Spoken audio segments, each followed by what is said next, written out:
And today's presentation is going to be about coordinated entry and community action agencies. So let's dive right in. So first things first, with our webinar events and our e-meetings, we like to do so by joining together in the promise of community action.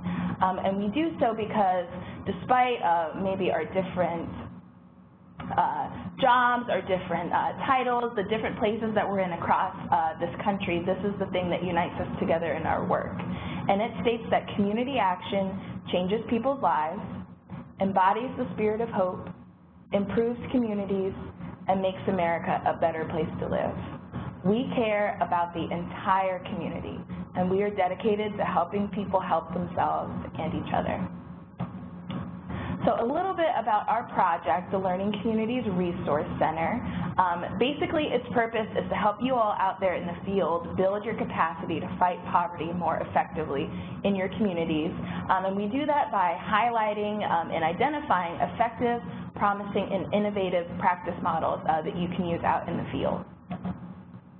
And this is of critical importance to our work because it ties in directly to our network theory of change.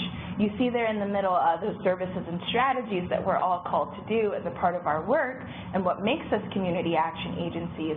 Our goal with this project is to help you all think about how you can better deliver and implement those services and strategies so that we can contribute to the overall health of not just our network, but more importantly, the communities that we serve across the United States. So a little bit more about the learning community. We focus on a wide array of topic areas that we're looking at during this cohort. Of course, if you're here with us today, you're joining us as a part of our Decreasing Homelessness Learning Community Group, but we have others. You'll see at the top our open learning community groups that meet primarily, like we're doing today, through our national Webinar Wednesdays events. We have a group that focuses on health intersections, another on results at the community level, and cultivating data-centered organizations. We also focus on, in our intensive groups, integrated services, financial empowerment, and then both across our intensive learning community groups and our community of practice, we look at whole family approaches through two different groups, thinking about organizations can really utilize and highlight a lot of the other topics that you see here, but how they can integrate their services, how they can change their processes within their organizations to better meet the needs of whole families as a unit as they go through and receive services at their organization. So in addition to those various topic areas, no matter how you're joining us in the learning community, some things that we want to help you all pinpoint in your work that we think are important, you'll see here on the screen, range from data collection, of course, Roma, racial equity, family-centered coaching, being trauma-informed. You can see some of the others here on the screen, but we just want to highlight that regardless of what group or topic area that brings you to us in the learning community, these are some things that we use as a foundation in our work to help you understand those topics in a more informed way. So a further definition of learning communities that we like to use comes to us from the Harvard Center on the Developing Child, but really the focus of learning communities is to develop a space and a structure for people to align around a shared goal, and in doing so, that enables participants to share results and learn from each other, thereby improving their ability to achieve rapid yet significant progress. And that's basically our goal here on this project.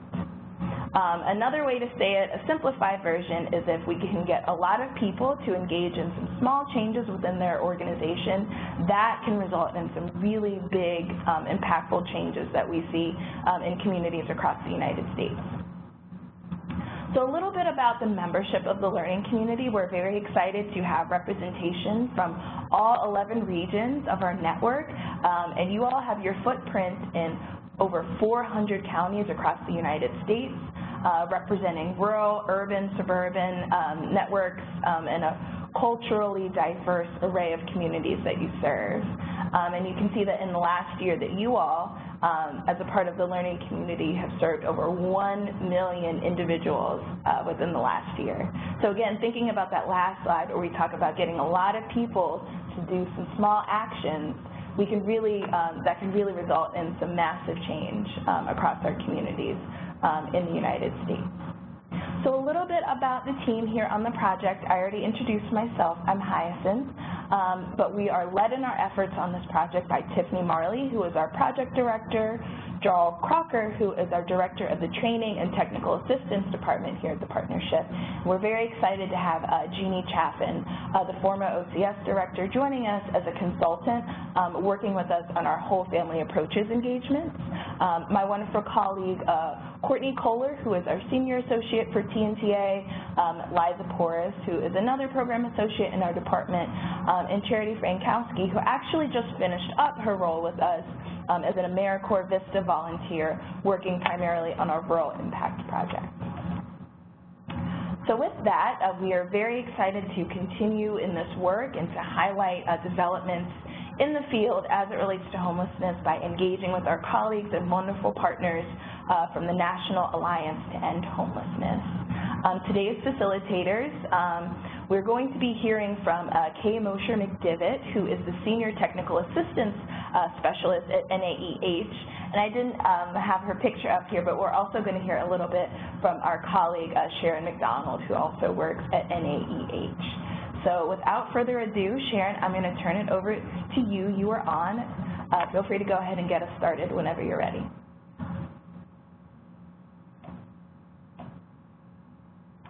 Appreciative from the Alliance's take on the I'm very appreciative for the collaboration that we have. We see a lot of great opportunities for the homeless service system and community action agencies world to be collaborating more. And this journey, this webinar series that we're doing, we really are, we want to depart information, but we also want to absorb information. So we've been taking some steps to reach out to different state associations and different members, and if you're doing something interesting on creating connections across the two service systems, please let us know. We really want to hear about some innovative models.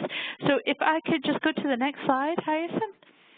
So what we're going to do, actually, we're going to hear from four speakers, actually. My colleague, Kay Mosher McDivitt, whose picture you just saw, is going to provide us an overview, just a brief overview about what is coordinated entry.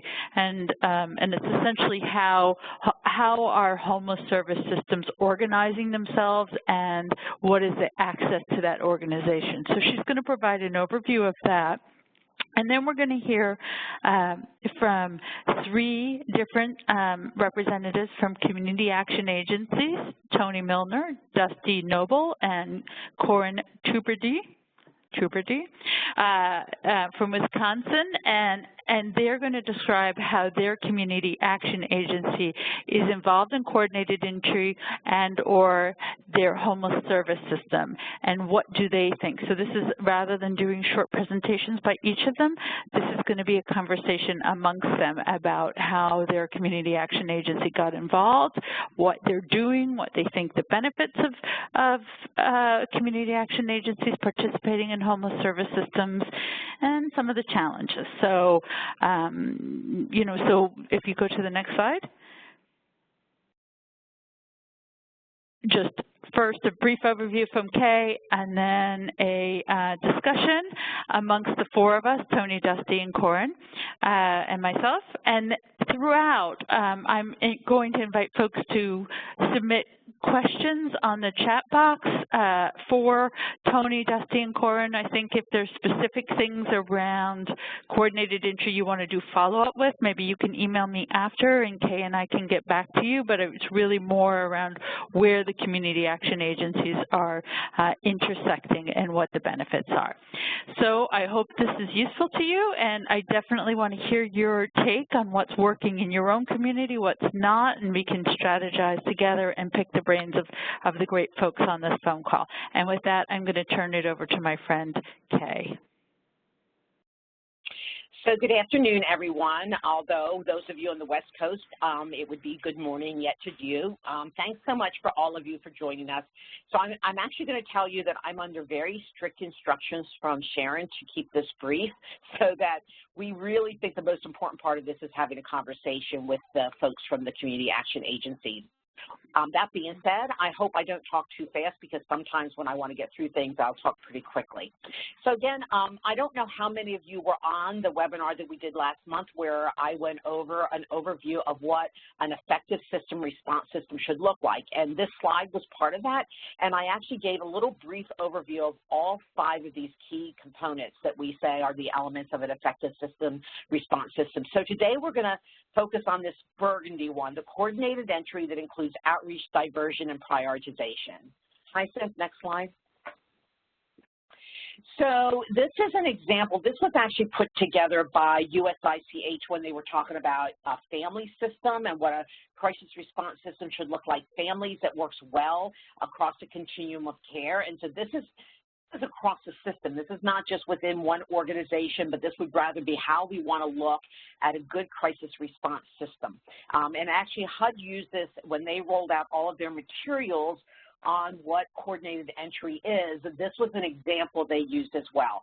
So when you look at this, I want you to look at the far right, and you're going to see that coordinated entry, and it used to be called assessment, but they changed the name now to entry, because the idea is that this is not about just an assessment tool. This is about an entry, system, a point of entry into the homeless system. And so it is the first thing that happens when somebody's experiencing a housing crisis. And then you can see from there how the rest of the system flows out of that.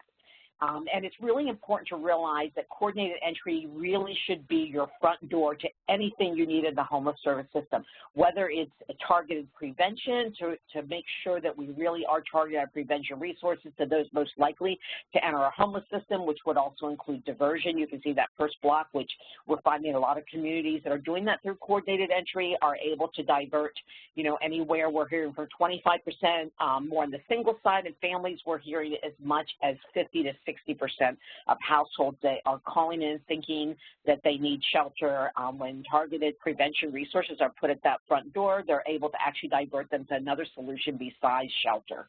And then it's temporary shelter, which is your crisis housing, your emergency shelter. And then from there, it's about identifying, getting people connected with their housing resource. Next slide. So this is a drawing that was put together by when we did some work in Napa, and we said, so how do people access your services, your system? And so they literally, they did this whole system diagram and started drawing the arrows, and this is what it ended up looking like. And you can see that, if somebody is having a crisis, it's really hard to figure out where to go, right? There's lots of referral sources. They refer to numerous different organizations. It's sort of like, if you know somebody well, you might get the service you need. It tends to be first come, first serve, or it tends to be serve the ones that are the folks that are the highest functioning are able to access the services the best way possible. And people that don't know how to do it or may have more barriers have a hard time getting services. So when you think about what coordinated entry does, the next slide is going to make this really simple. And again, this is a slide you saw if you joined us in the webinar we did on system design. But this is really the function. People have a housing crisis. They either think they're going to lose their current housing they're in and they don't know where to go. They need help resolving that. And, most times they're actually seeking shelter. They're thinking that, okay, I don't have anywhere to go now. I need to come to shelter. And so everybody has like a common front door in their system. And some people do it by phone. Some people do it by having an actual place to go. Across rural communities, and you'll hear this from some of the speakers, is that there might be across a large rural area, maybe 6 points of entry. So that people have a place to go. And in some communities, they do both, right? Some use 211 as well as like a physical place of entry. But the first thing that happens then is this crisis resolution diversion conversation, like figuring out, is this a household that we can use targeted prevention resources and resolve that housing crisis without the household needing to come into the homeless system and come into the shelter system. And then what also happens there is for those that cannot be diverted or another solution and their homelessness cannot be prevented, then how do we prioritize those for the services? And so the arrow that goes to the left is the first thing that happens, and then, we go through the diversion, crisis resolution. For those that we can't, then we're going to prioritize, and then we're going to go to the arrow on the right side, and it's about finding the crisis bed, assigning the right fit for a crisis bed. Is this somebody that needs DV? Is this somebody that needs youth? Is this somebody that needs a family shelter or a single shelter? And then also connecting them with whatever rehousing resource they need. So really thinking about having a very, I don't know what the word is I want to use, a very deliberate and coordinated, I don't know how else to say, but coordinated way that this should make it much simpler and much easier for folks that are in the midst of a crisis and already dealing with a crisis to access and get connected with services. And it should also help you serve those that are are prioritized that need the services the most. Next slide.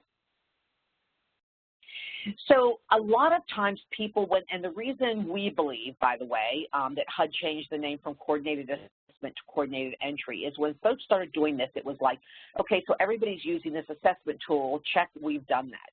So this is not just about everybody, going through and everybody getting assessed with, a similar tool, or a consistent tool across the system, because this should really create systems change. And if you put in place some kind of assessment tool and you don't see these other things happening, then you don't have coordinated entry. It's not working in the way it was meant to be. So it really should be that we're, if coordinated entry is done well, it should be making sure that we're really doing good diversion at the front door, that we're not just because we have a bed, we're filling it with somebody that's asking for a bed, but we're really making sure that we're instead trying to find resources outside of the homeless system, and that's really where community action agencies can come in a lot, because you may have a ton of services that could help this person that they don't need to come into the homeless system. And then it's about having, an intake and getting everybody recorded so that we can track what happens. So it's that intake, that data, to get people entered into the system so that we can look at our data and it can help us make better decisions about, who is coming to us for help. And then I talked about prioritization. So it really is about those that have the highest barriers are the ones that we should be connecting with resources first. Those that have the highest acuity really need to get served. And often when we did this at the program or local level, that a lot of people that needed service the most would often get screened out because everybody just used their own screening processes and there was no consistency. And then, of course, there's the assessment, but it's done at the front door. So this really takes away from every individual program sort of doing their own assessment and figuring this out. It really does make it does require a lot of buy-in from the community because it really changes how things happen. And then it's all the rest of this is, figuring out, which programs a person's eligible for, getting those referrals to happen quickly, and getting them connected with the crisis housing and then the services.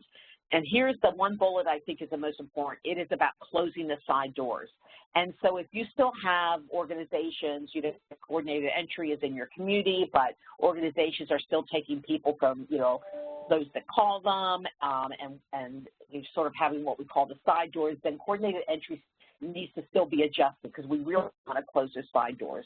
And then we want to keep using the data to make adjustments to our system and make sure we have good governance. All of those things are going to be really important and looking at your system change to determine if your coordinated entry is working well. Go ahead, next slide.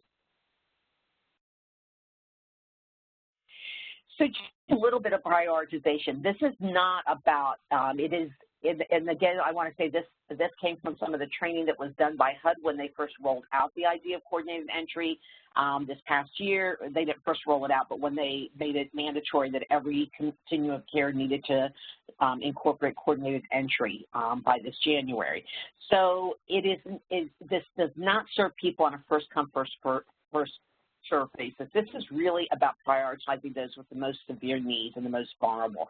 So, the participant presents at the access point, and then, if we can't divert them and find another solution to them and resolve their crisis, then we do this assessment process so that we are able to prioritize. And in that prioritization, there should be case conferencing with a variety of providers. And we know that some coordinated entries, have a meeting once a week to look at the people that are on the prioritization list and figure out, who's going to get assigned quickly and how, and sometimes even come up with solutions to somebody that may have been on a list for a while. But really really is about case conferencing and then having written standards that are consistent across all programs and all interventions. And it's about having these by name lists. So it's not just, you know, numbers, but it's actually people that we know that at this shelter needs to get connected very quickly with this permanent supportive housing slot, or we know that, you know, Sue and her family living at this shelter need to get quickly connected with a rapid rehousing because they're not going to be able to find housing without some intervention. Next slide.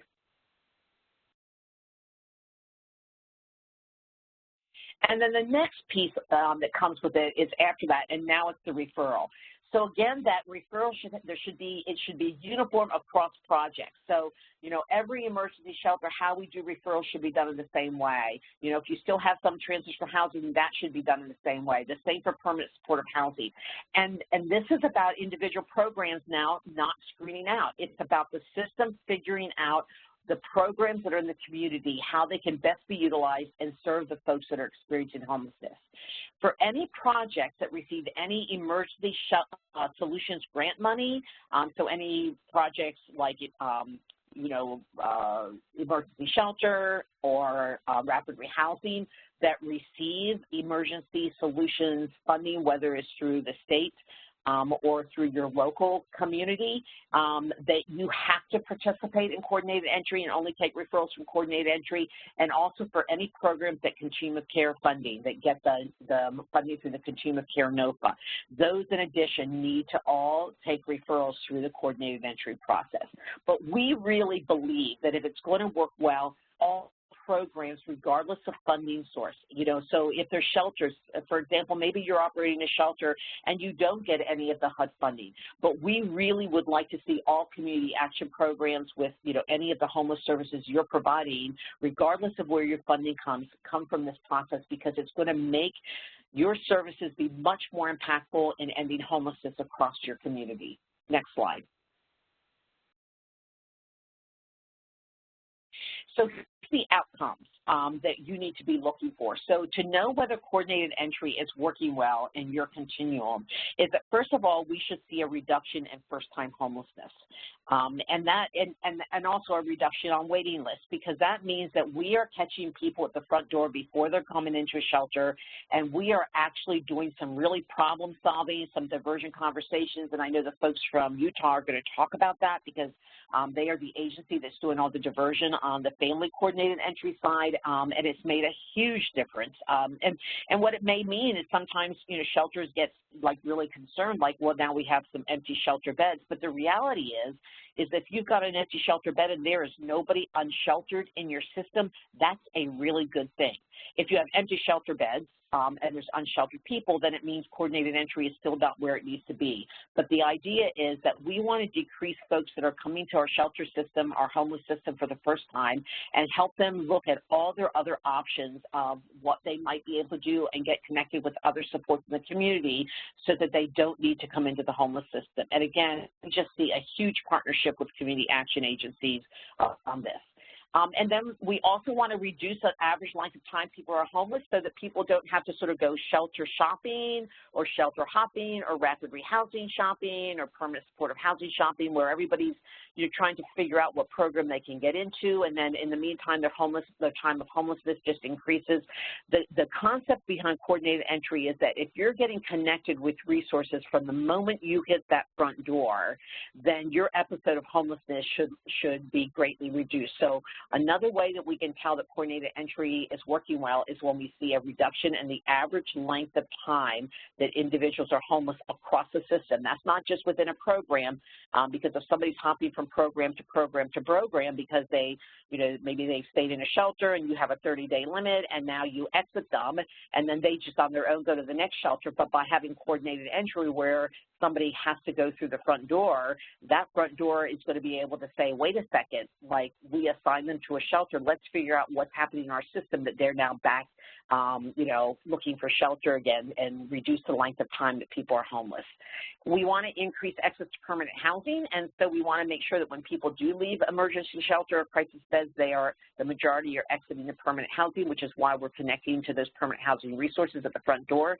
And then ultimately, it's about decreasing the returns to homelessness. We do not want to see people that are exiting programs because maybe there's a time limit, or they're exiting for some other reason, but now they're back in our homeless system again.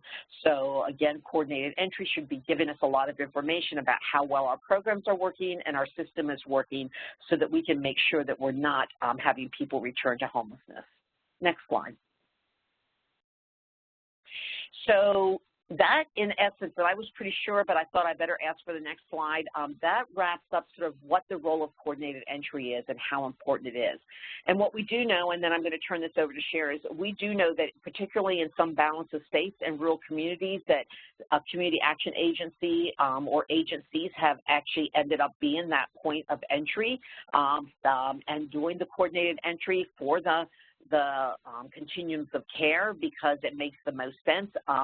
Or in other communities, we know that there's community action agencies that are participating. So you're going to hear from 3 people that are, and Sharon's going to ask questions, but I also want you all to be thinking as you listen to this about, if you are currently playing a role, like, shoot that in as well, but also just really be thinking about what this would mean, if your community's not, or you're not currently really engaged in coordinated entry, or you're trying to figure it out, like really send those questions in so we can refer to them. So thanks so much. Hope this is helpful. But again, if you want to talk more about coordinated entry, here's my information. Feel free to email me. And Sharon, it's back to you. And I did it in less than 15 minutes. You were most awesome. You were fantastic, and I know that was a lot of information. So if I can hang on to you just for a few minutes, and if folks have quick questions, please put them in the chat box. But I think for me, just kind of like if we were to simplify messages, because coordinated entry can be very complex. There's like creating the coordinated entry and a precondition for it, I think, or something that has to happen together, is you have all diverse organizations working towards a common goal. So you have everybody sort of, fulfilling a function and working as part of a system, and the coordinated entry is the mechanism in which we create entry into that system, and we make rational decisions about those allocations of resources, or it's one of the tools to make rational allocations of, okay, we have 250 homeless people coming into shelters every year. We have 10 permanent supportive housing units. How should we allocate that? Or we have so much rapid rehousing. So it's creating some kind of vision for how all these different diverse agencies resources are being deployed in the community's overall mission around ending homelessness. Did I get that correct? Okay, anything you would correct there? No, I wouldn't. And I do think that community buy-in is incredibly important. You talked about bringing together diverse resources, and that's absolutely correct. And this is not like so one of the things that I'll just share quickly that happened in my local community is that, when they kicked off coordinated entry, they had an agency, right? So they put out an RFP, and an agency said, yeah, we'll do coordinated entry. And then the system, the continuum of care, would sometimes, see me around, and they say, so so-and-so is just not, doing this right with coordinated entry, or, And I finally looked at them and said, coordinated entry doesn't belong to the agency that's doing it. Coordinated entry belongs to the system, the continuum of care. And so if it's not working, that's where the governance is so important. That's where the community needs to come together and say to the organization, this is not what we need you to do. This is what we need you to do. And so I think realizing that, so sometimes people get like, oh, well, that agency, is doing coordinated entry, but they're not doing it on their own behalf. That coordinated entry, whoever's doing it, or, sometimes it's multiple points of entry, but whoever's managing that organization is working for the entire continuum of care and answers to that larger governance. So I think that's a good thing to always remember as well.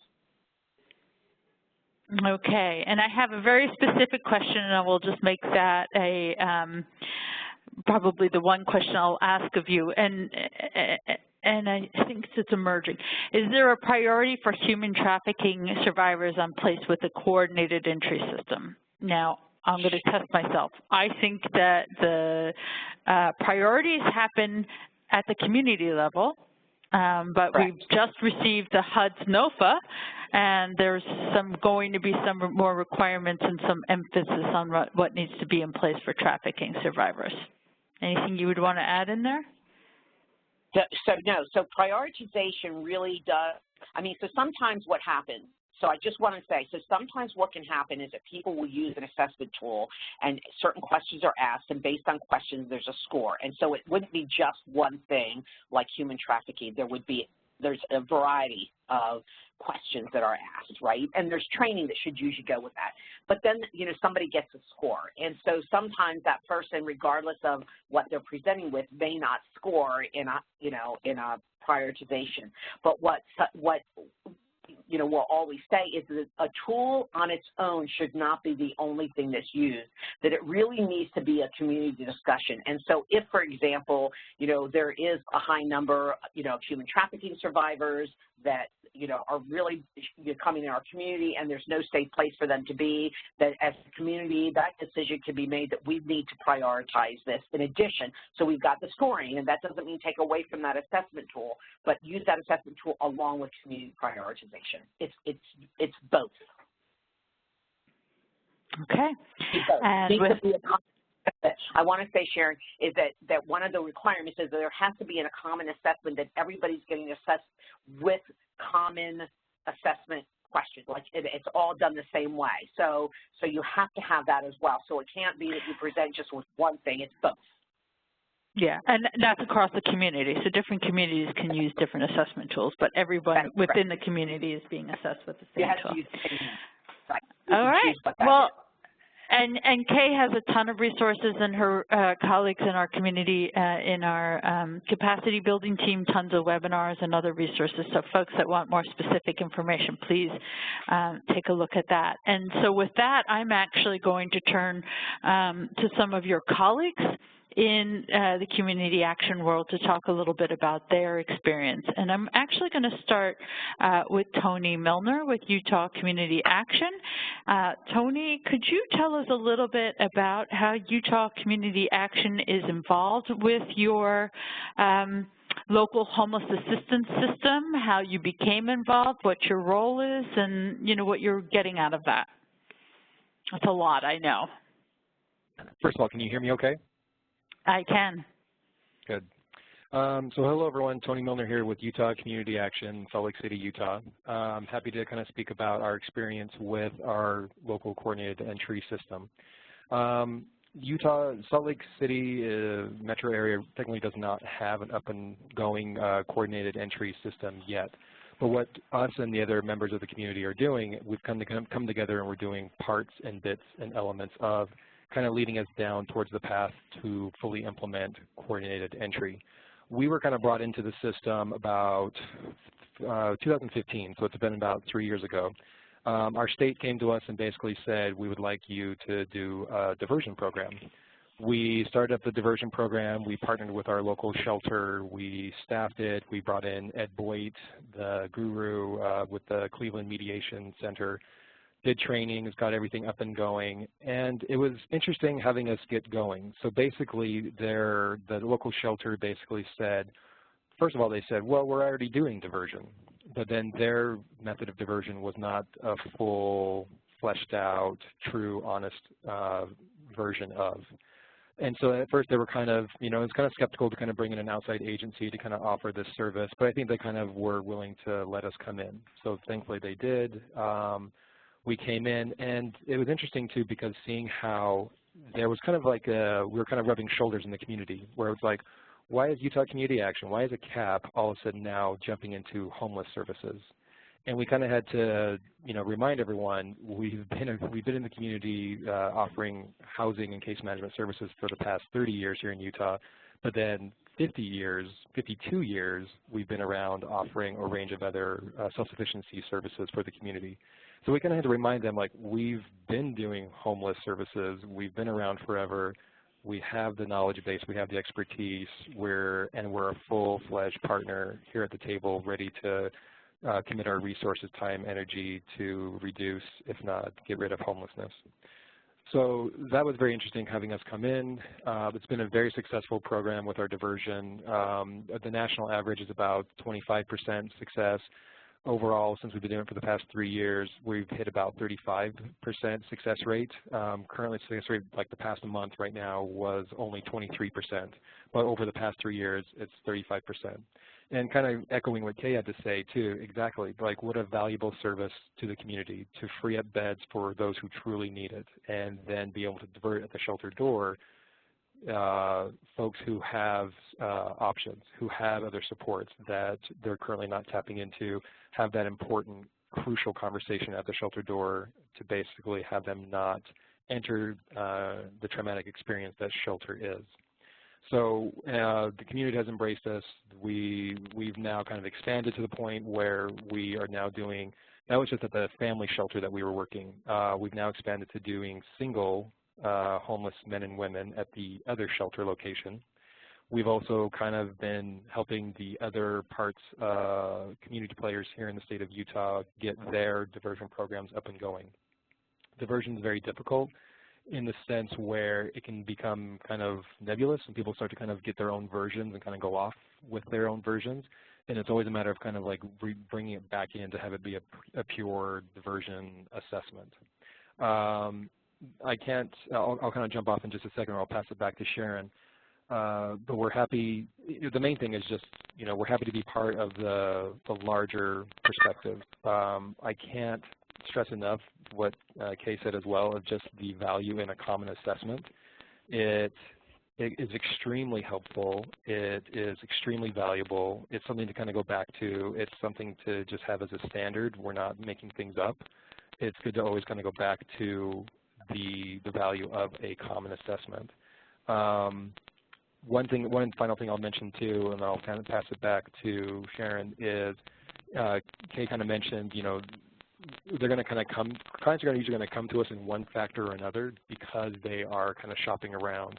I would kind of build upon that and just kind of say that the clients that we're all serving, they're kind of in survival mode.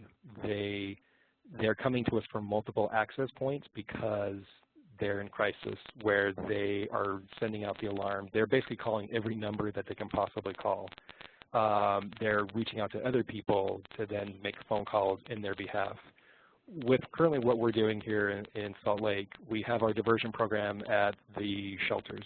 We also have our regular rent assistance program, which is both homeless prevention and rapid rehousing.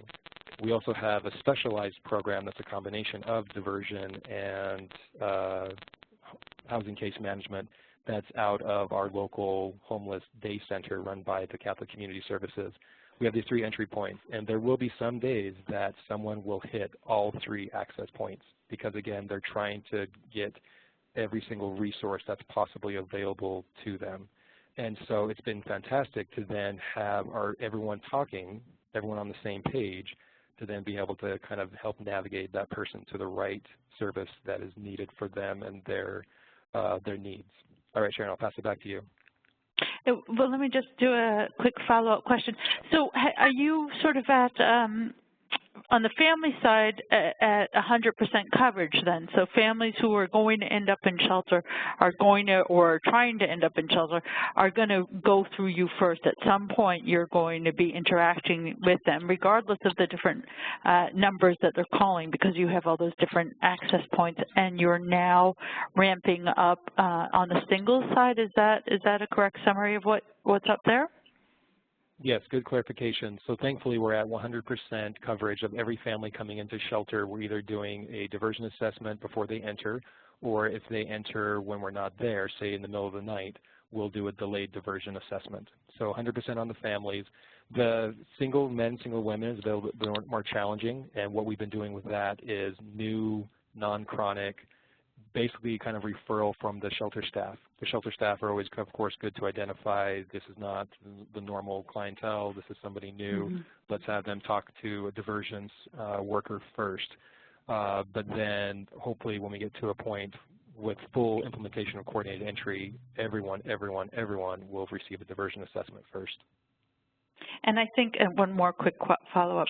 I think you said that you you were asked to participate or to pilot diversion.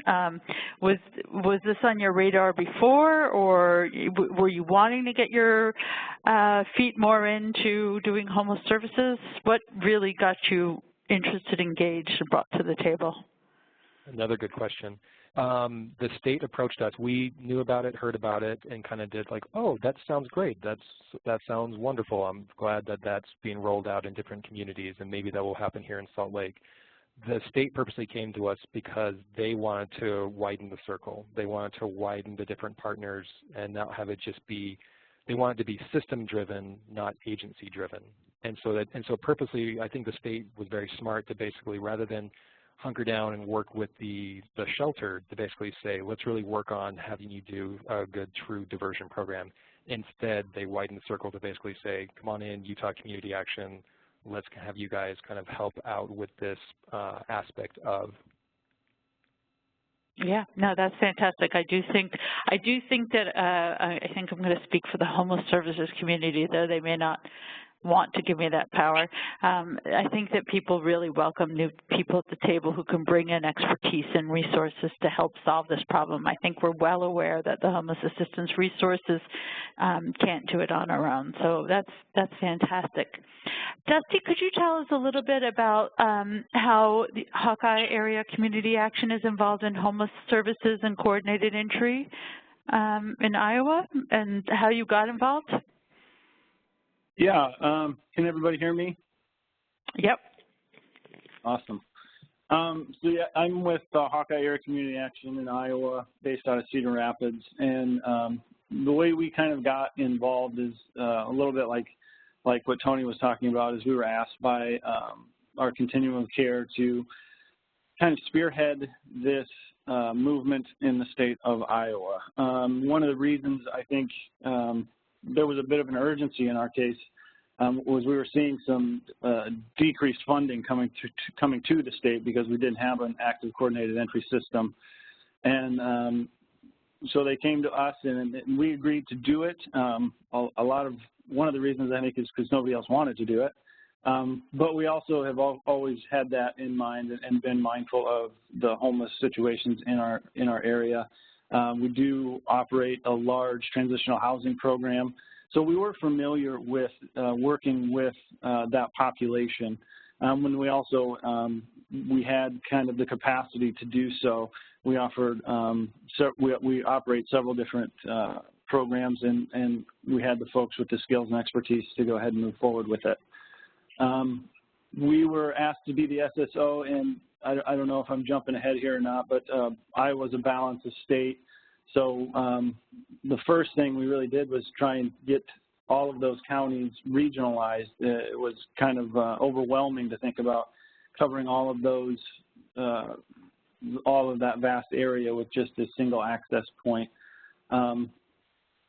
So I might have been jumping ahead there a little bit, Sharon. Did I answer your question? Yeah, no, well, but just to kind of, yeah, I think that's fine. I think just for folks that may not be aware, what happens is outside of urban areas, a balanced estate, all the money comes to one, essential central location, and you need to kind of create a access point to services throughout the entire state, which is it's very unique challenge, I think, in organizing that. And so, so I think this is a very different experience than Tony's, where essentially you have to kind of go back to Kay's slide. You have all these different programs and all these different ways of going around and getting homeless services, and you as a community action agency was tasked by the state to say, can you create some order out of this? Is that a nice summary of what happened there? Yeah, that's pretty much exactly right. They had, here's the problem, can you come up with a solution? And I think we've done a good job of that. Yeah, that's terrific. So at one point you were involved as a transitional housing provider. That was one of the programs that you had inside, and now you are essentially overseeing a process that needs to kind of create a community of how many different providers are probably under in the different regions? I couldn't give you a number off the top of my head, but what happened with the regions is kind of one agency would have come forward, and usually that was an ESG recipient that would kind of spearhead the effort in that region. And they would kind of come up with the policies and procedures and talk about how things would work. And then there's also an overarching, we call it a subcommittee that would kind of direct some of those regions as well. And our role was really to look at this whole state, the 99 counties, 3 of which have their own continuum of care, so they're not really included. So we really have 96 counties that we're working with. And we were tasked to kind of look at that and figure out how we're going to make this kind of a system work in Iowa. And the way we did that was, like I said, was create these regions. And I think we have 12 regions right now, all of which have their own kind of working system within itself. A real challenge that we've had, obviously with the geography, is not all counties got put into a region. We allowed the regions to be kind of self-assigned. They picked out which counties they wanted and how big their area was. So there was a number of counties that were not included in a region. And what our agency did was to step in and take over those counties that weren't already in a region. Yeah. Okay. So it's a unique lens that I imagine you have, because as a provider of homeless services, just you're responsible for your own program. You saw how it worked before, where everybody made up their own eligibility requirements and who gets referred and their own decisions, and now you are sort of responsible for that big picture lens and trying to create all these different programs into more of a coherent whole where resources are being used strategically. Based on and I'm assuming, might not be correct, that your coordinated entry system is sort of evolving, because I think most people's are evolving and coming together. Is there any benefits that you would articulate for being part of this process? I think being a part of the coordinated entry process is essential, especially in a place like Iowa with all the rural communities. As a community action agency, we brush shoulders with folks who are struggling with homelessness every day. We don't, sometimes we don't even know that because we don't ask that question. With implementation of a coordinated entry system, we do make that a priority. We do ask that question, and we connect them with the appropriate resources, or obviously coordinated entry and the Housing First. What's really been exciting for us is we're starting to hear from and get participation from agencies and community leaders that we didn't even know existed, especially in the southwestern part of the state, where there's essentially no services whatsoever that we knew of, which is still very slim down there. But there are players down there that are doing some good things, and we're starting to get some communication from those folks. And having that on our radar has just been tremendous throughout the whole state, because we do have those resources, and we're now sharing information. For those involved in coordinated entry, we're also sharing data. That's been fantastic. And one of the great benefits, too, as a community action agency, as was talked about before, is this piece of data and understanding what's going on statewide. And with the coordinated entry going, we're up and going in several different regions. The data has gotten better. The data is really showing us a picture of what's going on in poverty, not only in just homelessness, but we're getting stuff in from all over the state, and we've never seen that before. So that's really, really exciting for us. Great.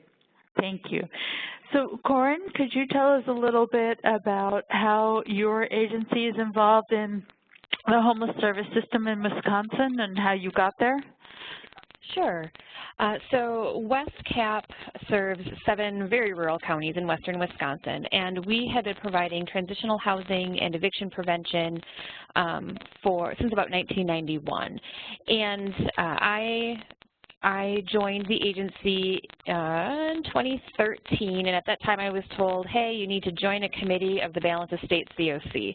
So I joined the Coordinated Entry Committee, and that is about when, 2013, we were really starting to look at developing coordinated entry, and we had no idea where we were going to go. And so my agency really got in at the very ground floor because I was on that committee helping to develop standards for, program standards for rapid rehousing, transitional housing, and permanent supportive housing. And that was really our jumping off point for developing coordinated entry systems, that we needed to have some standard operating procedures for each type of programming before we could say there's a standard way to get into these programs. So I became the co-chair of that committee, and so I take coordinated entry very seriously and make sure that we've got it going well in our area. So WestCap, in terms of its place within locally our homeless service system, we provide rapid rehousing and permanent supportive housing. Our agency also has 2 housing authorities underneath our agency umbrella. We serve as an access point for coordinated entry.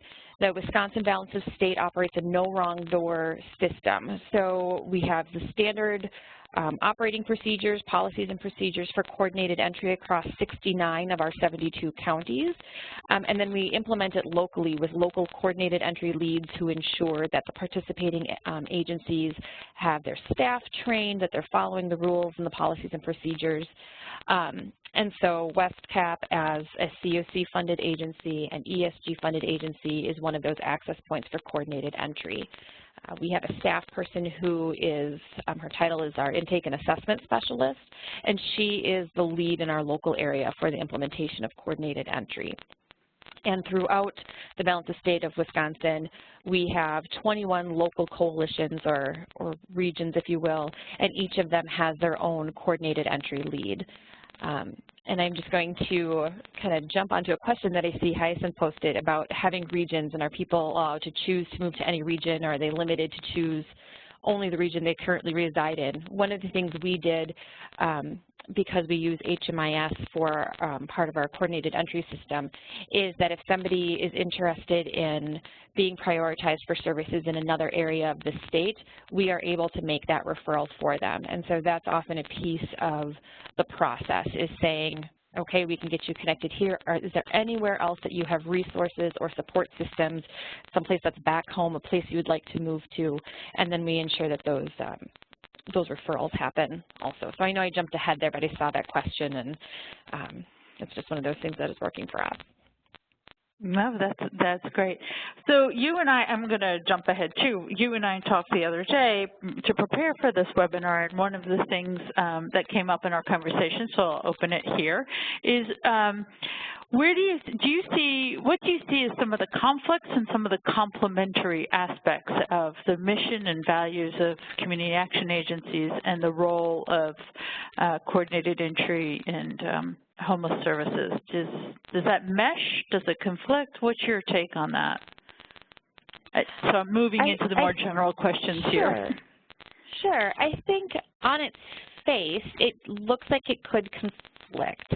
And the reason I say that is thinking about the first time I went to a Roma training and talking about goals and strategies to end poverty. And when you look at information coming from HUD and USICH and National Alliance talking about rapid rehousing, and these services are not about ending poverty, they're about ending homelessness. And so at the forefront it seems, how do I provide these services where the main sources of funding and technical assistance and training are saying, you can't address it all, you're addressing just this housing piece, but working for an agency whose mission is to address poverty and to eliminate poverty in our communities. And I think, but the way that that does work together is housing, stable housing, is that initial jumping off point to address all of the other pieces that impact poverty, education and employment and health disparities. If there isn't stable housing first, how do we address those other things? But it does take a paradigm shift for that particular department. If you are providing homeless services, there is a different process and paradigm than there is maybe within the rest of your agency's departments. And that gets at this idea of being part of a system, and that it's not just about my programs in my agency, but I need to think about how what I do impacts everybody else in my community and all these other nonprofit and governmental agencies. And that's a change from what we used to do, and it's different than what our other departments do within our agency. Yeah, so you hit on like 3 things. So I asked about sort of how that which is good. It was, about how the missions align, and also, what it takes to be part of a system. And one of the things being part of a system, being a collective, is you're giving up a little bit of autonomy. You're, okay, I'm going to listen to the whole. I'm going to be part of the whole, but I'm going to, also be referred by it. And then there was a third point which I just escaped me here. And here it is.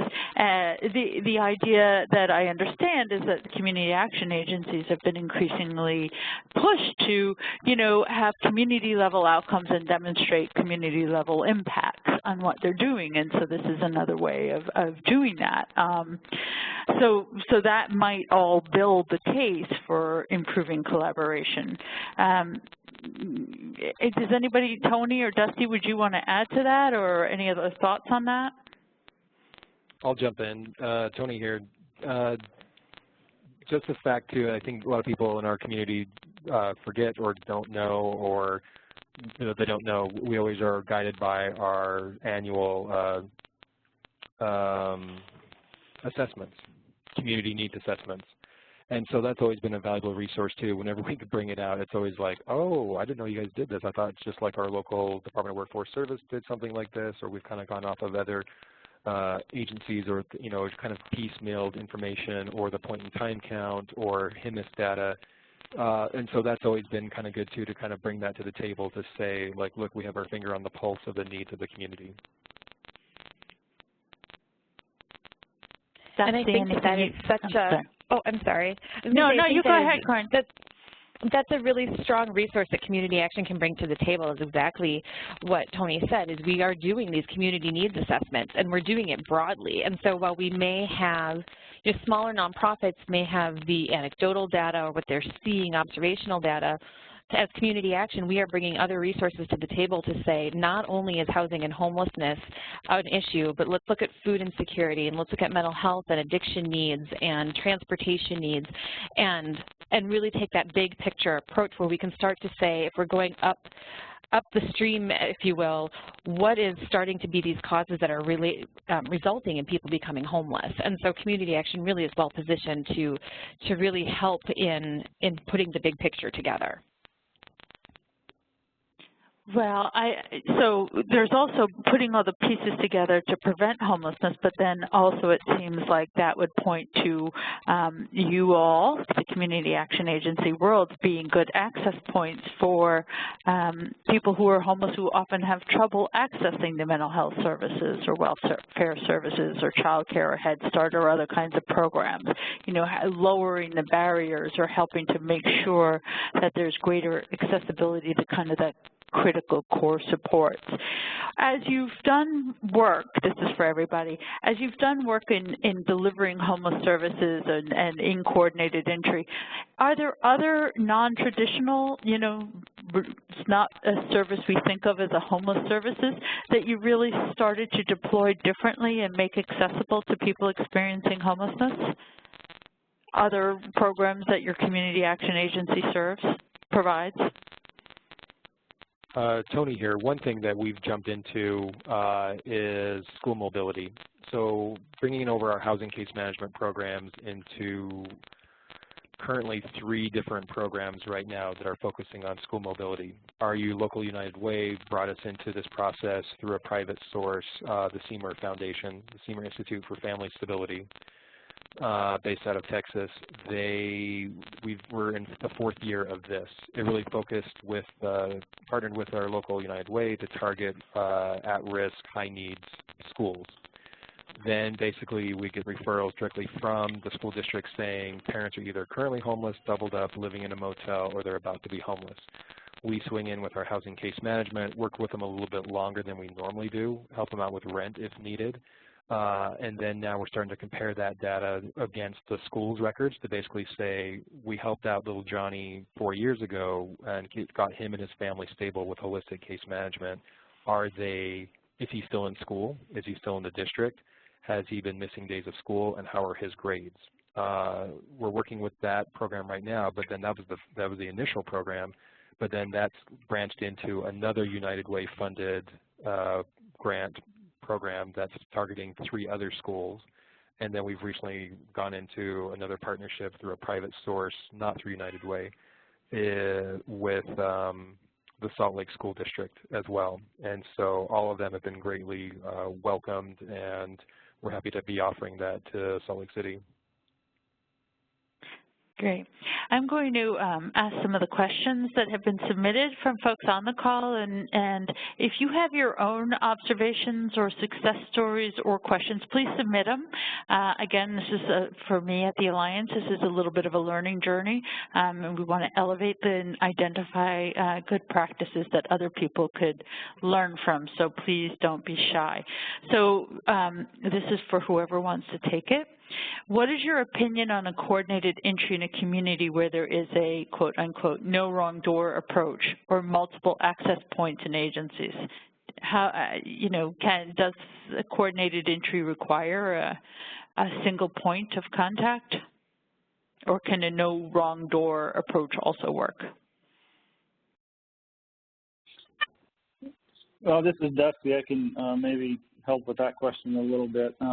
Within the regions that we created in Iowa, the regions are actually, they choose their own ways of accessing coordinated entry, and some do a centralized intake and some of them do a no wrong door approach. And I think that largely depends on the region itself and how it's set up and how the geography is. As far as if one is better than the other, I guess in my experience, I haven't really seen that one is a better option. Both can be effective, but I think effective in different ways. I think the hard part with a no wrong door approach is making sure that everybody is doing things the same way. There's a few more people to train and things in that way. The Linn County region, which isn't a large region, they do have a single point of entry, and that seems to be an easier thing to do as far as a training piece and making sure everybody's on the same page. But again, folks have to get to that location or call into that location, where some of the other regions who have multiple locations, they don't have to worry about necessarily those getting to a certain place. Corinne or Tony, anything to add? Sure. So as I said earlier, the Wisconsin Balance of State COC does a no wrong door approach, and I agree, making sure that everybody is doing it the same way is obviously a key part of coordinated entry. And so we address that we have a pretty thorough policy and procedures. We have a staff person through the Balance of State who focuses on coordinated entry, and then we have our local coordinated entry leads. And we've done a lot of training at our COC meetings. We do a lot of trainings via webinar. And then also we created within our coordinated entry committee of the board that implementation team. So as we've got coordinated entry up and running, a core group of like 4 or 5 of us who took on regions and basically were the point person for agencies as they were trying to implement coordinated entry and work out the kinks, that they had just a person that they could email and say, hey, what do I do about this? Is this how I should be operating this? One of the things, the reason we took a no wrong door approach is because of the vastness and size of the territory we're covering. And we really have a variety of services available based on where you are. So in an area like Green Bay, there are several shelters for different populations, and and different housing programs, rapid rehousing and permanent supportive housing, housing for youth, a lot of options. If you come over to my side of the state, while I have an emergency shelter in almost every county that I serve, we are the only housing agency, and Salvation Army does a permanent supportive housing program. And then there's other counties in our continuum of care that have no services whatsoever. And so doing No Wrong Door means that people can access services via phone. So we can do intake and assessment over the phone and get them referred to coordinated entry prioritization list. They can do it by walking in, and then any shelter that receives ESG funding is expected that they are also doing the assessment and the referral to the prioritization list with anybody who's entering the shelter unless they specifically say they don't want to. And so we've just found that that really works for the size of our geography.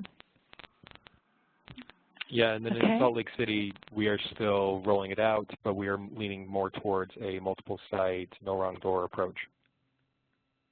Okay, and I have a question that I'm going to direct to you, Tony, and then I want, if the other folks want to jump in. So for a community action agency that is serving as doing prevention, doing the upfront prevention as part of the coordinated entry, would you have any recommendations on how they can become more effective in working with a newly established continuum of care lead that will serve as a point of entry? What they volunteer to be one of the access points for coordinated entry in the homeless service system, but they want to be able to offer more help. So moving from prevention to coordinated entry, this seems to be how you all started a little bit with the diversion and ramping up. Any advice that you would offer based on your experience in Salt Lake City? Yeah, and this kind of goes back to the point that's been touched upon a couple of times, which is kind of giving up power and giving up autonomy and joining into a larger system and making resources available when needed. So it's going to be an issue when we are committed to help our community and do just this, is we have, like everyone that's listening on the phone right now, is we have limited funds at times. We have limited case manager capacity at times. Sometimes our case managers are full, their caseloads are full, funding sources run low. And so it's going to be a commitment on our part to make sure that we have capacity available, both in case managers to actually meet with them, and then actual dollars to then assist them, especially for people that, homeless prevention, so they don't fall into homelessness. If the other two on the line, if Dusty and Corin can actually speak to something like that, I'd love to know that as well. But one thing we're trying to do, though, is we will have that available. We're trying to help those who are most in need, experiencing a temporary financial crisis, most vulnerable. But at the same time, too, though, we're trying to be creative as much as possible. I don't know how many others on the phone here have mediation programs, but we do have a tenant-landlord mediation program that is trying to, that way it's not actually taking up the time for a case manager to sit down and start up a case and do rental assistance. It's more of having that light touch, a mediator jump in, see if anything can be resolved with like a payment plan with the landlord, so that way the family does not become homeless. We're really trying to beef up as much of our light touch but high value programs as much as possible, such as diversion, such as tenant-landlord mediation. We're trying to be as creative as possible, too. If anyone else on the line or anyone can jump in with the chat of other creative solutions, too, because we are open to those. Anything that's going to be worth time and energy and keep people housed. Okay, great. Corin or Dusty, did you want to add anything? So I'm going to ask just a couple more questions before turning it back to Hyacinth to close us down. But again, this should be an ongoing conversation where I think this is an area we're still learning.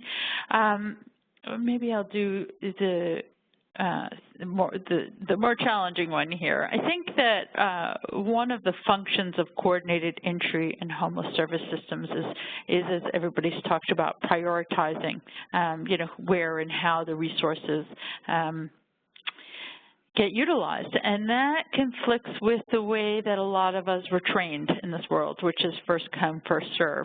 How challenging in your world has that been to that particular paradigm shift, or was it not a paradigm shift? I guess I can chime in a little bit. This is Dusty. It was a real struggle in Iowa, especially for myself, who came from a direct service background, was the idea of this prioritizing. And we had a lot of difficulty in getting folks from other agencies to buy in to that idea. And there was a lot of struggle, and I think it's definitely evolved, and people have gotten more comfortable with it. But it took a lot of conversations, not only within our own agency, and working with the case managers and different programs like SSBF, and getting that idea of, getting that focus to change from first come first serve to the prioritization.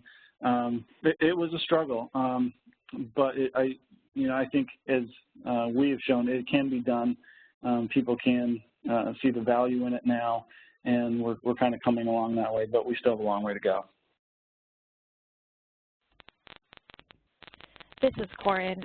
I would agree on the statement about getting buy-in from other agencies. As we started to make that shift even before coordinated entry, we were still working with agencies that wanted to refer families or individuals that they felt were a quote-unquote good fit for our program, which tends to mean they're very compliant and they're very easily employable and aren't going to be a problem and aren't going to require a lot of resources. And so as we shifted to providing services to those who most needed intense services, that really shifted, who we were taking from emergency shelters. And then with coordinated entry, what we found, actually for our case managers, is they really liked the objectiveness of it, of having maybe that is an assessment score plus a combination of money, how many months homeless, or some other factors, but that it was given to them, these are our people that are coming in, instead of you need to listen to these stories and determine who is most deserving or most in need of your services. It was a challenge also within our agency, making that shift for some of our other departments that helped us out with intake and assessment, that we weren't just doing first come, first serve, and then closing the door and saying we're not doing any more intakes. We're going to keep on taking all of these assessments, and that was a shift. And I still see that within other homeless service agencies within our Balance of States COC, this idea that you don't get to pick and choose who comes into your programs, that you serve those who are most in need of what you have to offer. Tony here. One thing I'll add is that we redid our system for eligibility, kind of basing it off of the VA's SSVF assessment, which was really helpful on us to try to help kind of taking the bias out of it, making it very standardized, very equitable to basically say who's most in need, most vulnerable, and that's been very helpful.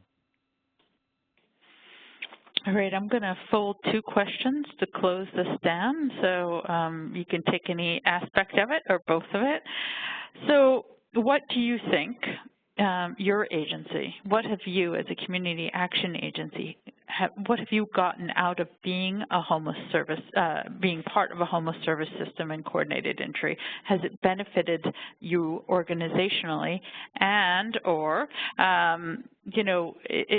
what are some of the unique strengths, talents, resources that you think community action agencies bring to the table that can be an asset to the homeless service system, and, a real compelling reason for promoting closer collaboration?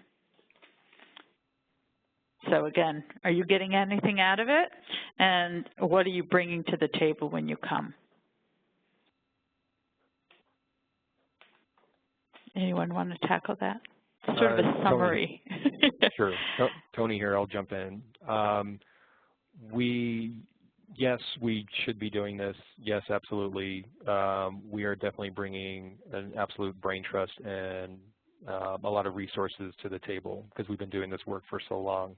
And again, back when people first started kind of like looking, we'd be at the homeless coordinating meetings, people looking around like, why is UCA, Utah Community Action, why are we here? And it's just, and again, shouldn't all of us be committed to solving this problem and addressing these issues? Another thing too is just the flexibility. As CAPS, we're meant to be flexible. We're supposed to be responding to the need. We're supposed to be shutting down programs and opening up new programs based on the need. And that's kind of that's a big shift. People don't realize that's at the root of CAPS and who we are is meant to be that way. Another good asset too that we bring to the community is that we're so spread out. We have all of our different locations for our food pantries, Head Start locations, et cetera, that we're spread out in the community, and so we have office space ready to jump into and offer services at different entry points, which is really helpful as well. As for what it's kind of, the fact brought us to the table, that we're at the table, is we've just seen a direct elevation more and more and more, people looking to us, seeing that we kind of bring the regiment of Head Start to the program.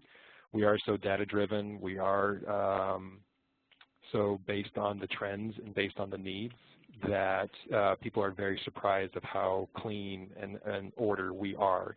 And so because of that, and then the fact that we're stepping up at the same time, we're getting more and more attention, more and more programs kind of handed to us or asked for us to be engaged in the conversation or running programs. This is Corin. This is Dusty. Go Dusty. You go ahead. Well, I was just going to just piggyback on that a little bit. And when we were talking about our mission statement and it's working with poverty, I think poverty and homelessness go hand in hand. And I think an important part of a CAP agency is being creative and working with other agencies. And so being available and working with other agencies in town, I think, helps us do a better job. We have a couple of rapid rehousing programs, so we really benefit the other agencies in town that work with homelessness in that, if we need to and they meet some of the qualifications, we can get people in right away using some of our funds, and it helps us meet our numbers too. And just overall, I think it's a great fit for our mission statement, and it's a great benefit for the community. And at the end of the day, we're all just trying to do the best we can for our state and our communities, and I think this is just a huge part of that. So in thinking about what we are bringing to the table, and this is part of a conversation I was having with Sharon earlier this week, is we are required, our board of directors are required to have 1/3 be elected public officials on our board of directors. And that is a huge resource that I don't know that we always tap into. If you have county board officials, what impact can they have on the Health and Human Services Department or board at the local level? And how do they get involved in homeless services? If you have other elected public officials, what kind of influence, political power can they bring to your community in terms of addressing the problem of homelessness? And that's a really great resource that we as community action agencies have and maybe don't tap into as well as we could or as frequently as we could. In terms of what we get out of being a part of the homeless system and coordinated entry, part of our charge as community action is to do community level work. And often we're really focused on and invested in individual and family level approaches.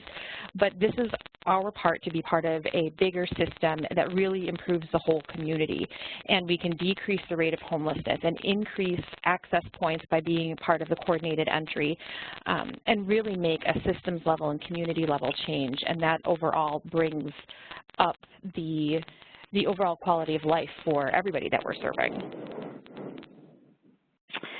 Thank you all for sharing your expertise, and for everybody that stayed with us throughout this call, I invite you to share your expertise and questions and to reach out to these folks who've been so generous with their time, and I'm sure they'll offer more guidance if you do reach out. And with that, I will turn it back to Hyacinth. Sharon, thank you so much for leading us in this conversation. And again, I want to give a huge thanks to each of our guests and colleagues from our network for just taking a few moments to share their experience and thoughts on this work. So Tony, Dustin, and Corin, thank you all so much. And as Sharon said, we do want to encourage you all. I saw a lot of comments and questions and thoughts come in. Please feel free as we go forward to reach out to any of our presenters here today with your questions, comments, or concerns. And when you all receive a follow-up email from us within the next couple of days, we'll also provide a survey link that you can provide your feedback on this webinar and continue to share your comments and continue the conversation there. You can also feel free to do that on our Community Action Academy site for this group, which I'll show you how you can access in just a bit. But thank you again to our presenters for this engaging and important question. We don't have too much time for open chat and questions because I want to be mindful of everyone's time. Make sure that we end at 3:30, but you can find the resources or related resources related to this topic area and also the recording and slides from today's event. Those will be posted on the Learning Communities Resource Center blog. Again, I want to reiterate, for a lot of folks who asked this question, today's webinar is going to be recorded, and we're going to share the slides and get those posted within the next couple of days, so just keep your eyes out for those. A good place to start looking for those is on our blog. You can also find this and a plethora of resources located on the CSBG TTA Resource Center, which is available at csbgtta.org. This is kind of like the big granddaddy of all resource data banks that we have here in Community Action, but in addition to resources, you can also find information on consultants, and you can search for them by topic area, area of expertise, et cetera, but definitely a great place to look and to get started if there's something that you're looking for that relates to our work. So you joined us today on Wednesday as a part of our Webinar Wednesday series, but the fun doesn't stop today.